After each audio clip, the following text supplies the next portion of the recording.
Assalamualaikum warahmatullahi wabarakatuh. Kami dari kelompok 4 akan menyampaikan review fenomena di bidang sosial budaya. Fenomena yang kami angkat kali ini adalah penolakan jenazah pasien COVID-19 di beberapa daerah. Kami dari kelompok 4 yang beranggotakan Fariska Emilia Regi, Nurul Alifah, Asrar Asfia Safira, Raden Mas Nur Muhammad Rizki, Rahmawati Nur Alifah, dan Zulfikar Yusufani. Pada video kali ini, kami akan menyampaikan tentang alasan penolakan dan kronologinya, kemudian dampak penolakannya, kemudian eksplorasi perundangan dan hukum, kemudian bagaimanakah respon lembaga pemerintahan, kemudian bagaimana respon publik, dan perspektif Pancasila. Poin pertama, alasan penolakan dan kronologinya. Alasan pertama yaitu, lokasi pemakaman terlalu dekat dengan pemukiman warga. Di Kecamatan Jati Agung, Lampung Selatan, terdapat spanduk yang isinya bertuliskan, warga menolak wilayah Jati Agung dijadikan pemakaman pasien COVID-19. Warga beralasan, letaknya terlalu dekat dengan pemukiman warga. Alasan kedua, lokasi pemakaman berada di kecamatan dengan populasi besar. Awalnya, pemerintah Kabupaten Goa, Sulawesi Selatan memilih kecamatan tersebut karena letaknya jauh dari pemukiman. Namun, warga membantah pernyataan tersebut dan menyebutkan bahwa letaknya sangat dekat dengan pemukiman warga dan berada di kecamatan dengan populasi terbesar se-Kabupaten Goa, Sulawesi Selatan. Warga memasang balok kayu dan menyebar batu supaya mobil tidak bisa masuk ke wilayahnya. Alasan ketiga, warga merasa tidak dikoordinasi oleh pemerintah. Di Banyumas saat itu, jam 12 siang, warga melihat mobil dengan plat merah lalu lalang di desanya.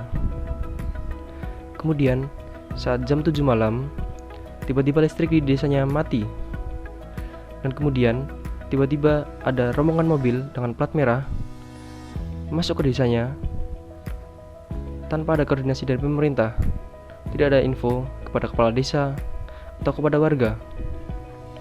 Warga yang curiga pun mengikuti arah mobil dan ternyata benar, arahnya menuju ke pemakaman.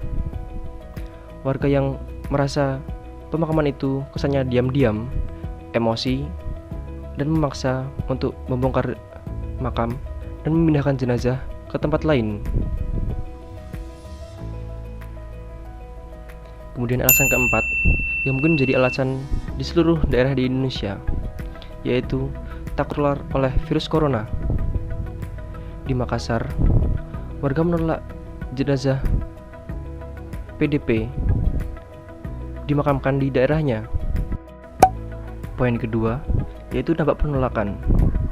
Dampaknya mengakibatkan ada jenazah yang sudah dikuburkan terpaksa harus dibongkar makamnya dan dipindah ke lokasi lain. Yang kedua, bahkan ada jenazah yang 4 kali pindah karena selalu ditolak oleh warga.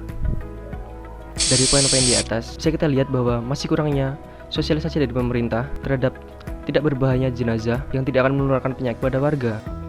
Nama saya Zulfikar Yusufani. Saya akan melanjutkan materi presentasi kali ini. Di sini saya akan membahas tentang perundangan dan hukum terhadap penolakan jenazah COVID-19 ini. Di beberapa daerah warga menolak pemakaman korban COVID-19. Alasannya warga khawatir akan tertularnya virus. Namun penolakan ini dianggap terlalu berlebihan.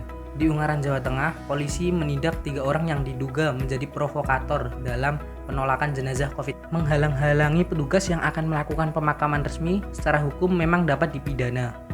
Aparat penegak hukum dapat menggunakan pasal 178 KUHP. Apa itu pasal 178 KUHP? Bunyi pasal 178 KUHP sebagai berikut. Barang siapa yang dengan sengaja merintangi atau menghalang-halangi jalan masuk atau pengangkutan mayat ke kuburan yang diizinkan, diancam dengan pidana penjara paling lama 1 bulan 2 minggu atau pidana dengan paling banyak Rp1.800. Pasal ini berada di bawah bab mengenai kejahatan terhadap ketertiban umum. Ya, kita tahu pada pasal 178 KUHP tersebut, hukuman untuk penolakan jenazah ini hanya ringan. Itu dikarenakan para pembuat undang-undang dulu mempertimbangkan kejadian semacam ini jarang sekali terjadi. Dan ya, saat ini kita tahu di beberapa daerah sudah ada penolakan terhadap jenazah pasien COVID-19 ini. Pemberlakuan pasal ini tidak melihat alasan apapun yang dijadikan dasar penolakan. Ancaman dari pidana ini ditujukan kepada barang siapa atau siapapun. Bagian intinya adalah sengaja merintangi atau menghalang-halangi dan jalan masuk atau pengangkutan mayat ke kuburan yang diizinkan. Kami mengambil 3 contoh respon dari lembaga terkait sesuai dengan fungsi dan peranannya dalam menanggapi kasus ini. Yang pertama yaitu TNI atau Polri. Sesuai dengan peranannya dalam menjaga ketertiban dan keamanan, TNI atau Polri juga dikerahkan oleh pemerintah untuk mengawal jenazah menuju pemakaman agar tidak terjadinya penolakan oleh warga setempat. Hal ini juga dilakukan untuk mensosialisasikan dan memberikan pendidikan dini mengenai COVID-19 agar masyarakat tidak salah ambil tindakan dalam menangani pandemi ini. Respon selanjutnya yaitu dari BNPB selaku Badan Nasional Penanggulangan Bencana dalam menanggapi kasus ini juga telah mengeluarkan protokol penguburan jenazah yang sudah dibuat sesuai dengan protokol Kementerian Agama dan Fatwa Majelis Ulama Indonesia nomor 18 tahun 2020. Protokol tersebut dikeluarkan guna mengurangi keresahan masyarakat mengenai penguburan jenazah COVID-19. Respon selanjutnya yaitu dari Gubernur. Selaku pemimpin di suatu provinsi dan juga yang memiliki kewenangan di daerahnya, Gubernur juga ikut andil dalam menanggapi kasus ini. Seperti halnya yang dicontohkan oleh Gubernur Sumatera Barat, Irwan Prayitno, yang menginstruksikan beberapa hal kepada Bupati dan Wali Kota mengenai penguburan jenazah COVID-19 dalam surat instruksinya. Itu tadi merupakan 3 contoh lembaga terkait yang menanggapi mengenai kasus ini. Syafira, di sini saya akan membahas mengenai respon publik terhadap kasus penolakan pemakaman jenazah positif COVID-19. Kasus-kasus penolakan pemakaman jenazah positif COVID-19 menuai berbagai respon publik seperti dari tokoh masyarakat maupun dari masyarakat Indonesia itu sendiri. Respon yang pertama datang dari masyarakat Indonesia yang merasa marah sekaligus kecewa karena HAM tidak lagi diperhitungkan dan tidak menghargai jenazah-jenazah positif COVID-19. Yang kedua, datang dari Pengurus Besar Nahdlatul Ulama atau PBNU yang menyayangkan kejadian ini dan mengingatkan masyarakat untuk menunaikan syariat-syariat penguburan jenazah-jenazah COVID-19 khususnya yang beragama Muslim. Ketua PBNU yaitu Kiai Haji Said Agil Siroj menekankan aspek bahwasannya umat muslim harus menghormati jenazah.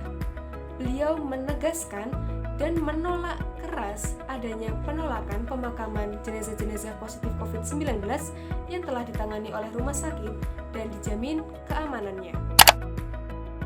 Respon ketiga datang dari organisasi-organisasi kesehatan Indonesia seperti PB Ikatan Dokter Indonesia, DPP Persatuan Perawat Nasional Indonesia, PB Persatuan Dokter Gigi Indonesia, PB Ikatan Bidan Indonesia, Ikatan Apoteker Indonesia, serta Ikatan Ahli Kesehatan Masyarakat Indonesia yang menyayangkan sekaligus mengecam keras kasus-kasus seperti ini.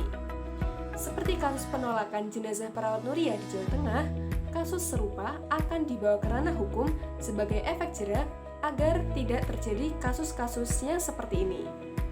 Kasus seperti ini pun akan dimasukkan ke delik aduan agar pemprovokator diadili setegas mungkin.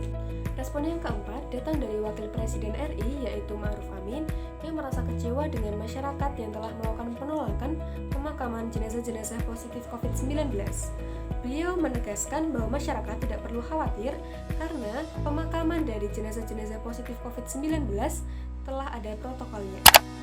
Kemudian respon yang kelima berasal dari Sekretaris Komisi Fatwa MUI yaitu Asrorun Niam Soleh yang menghimbau masyarakat agar tidak khawatir akan terpapar virus COVID-19 dari jenazah-jenazah tersebut. Menurutnya, kewaspadaan penting, tapi diikuti dengan pemahaman yang utuh. Jangan sampai akibat kekhawatiran kita minus pengetahuan yang memadahi, kemudian kita berdosa karena tidak menunaikan hak kewajiban atas hak jenazah dengan melakukan penolakan pemakaman. Ini berarti dosa 2 kali, ujarnya. Respon yang terakhir datang dari Ketua Permindo atau Perkumpulan Pemuda Indonesia yaitu Putri Hoirunisa yang mengatakan bahwa masyarakat dan semua elemen harus saling bahu-membahu untuk memerangi COVID-19. Seruan pada generasi muda untuk memviralkan aksi penolakan pemakaman jenazah positif COVID-19 juga digalakkan agar hal-hal seperti ini mendapatkan perhatian penuh dari publik. Selain itu, ia meminta untuk setiap kepala daerah mengambil langkah antisipasi agar tidak terjadi kasus-kasus serupa. nama saya Nurul Alifah. Kasus penolakan jenazah COVID-19 memiliki keterkaitan dengan sila-sila Pancasila. Yang pertama adalah sila kedua, yaitu kemanusiaan yang adil dan beradab. Jenazah COVID-19 sudah ditangani sesuai dengan prosedur dan protokol dari pihak rumah sakit, sehingga terjamin keamanannya. Untuk itu, tidak seharusnya kita menolak pemakaman jenazah COVID-19 tersebut, sehingga tidak terjadi kericuhan maupun provokasi yang terjadi antara pihak satu dengan pihak yang lain. Kemudian yang kedua adalah sila kelima, yaitu keadilan sosial bagi seluruh rakyat Indonesia. Kita harus bersikap adil antar satu dengan yang lainnya. Untuk itu kita harus menerima pemakaman jenazah COVID-19. Dengan begitu kita dapat menghargai dan menghormati hak-hak yang dimiliki oleh jenazah tersebut. Saya Fariska Emilia Regi. Di sini saya akan menjelaskan tentang perspektif Pancasila. Dalam pembahasan kami, terdapat nilai-nilai Pancasila yang terkait. Contohnya, kemanusiaan yang adil dan beradab. Dengan nilai pokok kemanusiaan dan nilai instrumental, pada pasal 212 Kitab Undang-Undang Hukum Pidana yang berisikan, barang siapa dengan kekerasan atau ancaman kekerasan melawan seorang pejabat yang sedang menjalankan tugas yang sah, atau orang yang menurut kewajiban undang-undang atau atas permintaan pejabat memberi pertolongan kepadanya, diancam karena melawan pejabat dengan pidana penjara paling lama 1 tahun 4 bulan atau pidana denda paling banyak Rp4.500. Dan nilai praksis, sesuai dengan pasal 212 Kitab Undang-Undang Hukum Pidana, nilai kemanusiaan juga dapat tercermin di dalamnya, yaitu dapat bekerja sesuai dengan profesi. Dengan adanya larangan melawan seorang pejabat yang sedang menjalankan tugas, para pekerja khususnya aparat keamanan ataupun pekerja kesehatan dapat bekerja sesuai dengan profesinya. Dari perspektif Pancasila, kasus ini memiliki nilai dasar kemanusiaan. Salah satu nilai instrumentalnya adalah pasal 214 KUHP. Pasal ini berisi tentang tindak pidana terkait perlawanan yang dilakukan dua orang atau lebih secara bersama-sama terhadap pejabat atau seseorang yang membantu pejabat tersebut ketika melakukan tugas yang sah. Kemudian nilai praksisnya adalah tidak semena-mena terhadap orang lain, dan juga pemerintah dapat memberikan efek jera kepada pihak yang melakukan provokasi kepada pihak lain terkait penolakan pemakaman jenazah COVID-19. Kemudian, dari nilai dasar kemanusiaan juga terdapat nilai instrumental dari UU Nomor 4 Tahun 1984 Pasal 14. UU ini berisi tentang pidana terkait penghalangan pelaksanaan penanggulangan wabah. Nilai praksis yang didapat adalah memperlakukan jenazah sesuai dengan ketentuan, karena pada dasarnya jenazah COVID-19 telah diurus sesuai dengan prosedur dan protokol dari pihak rumah sakit. Kemudian pemerintah dapat menindak pidana bagi yang menghalang-halangi pemakaman jenazah COVID.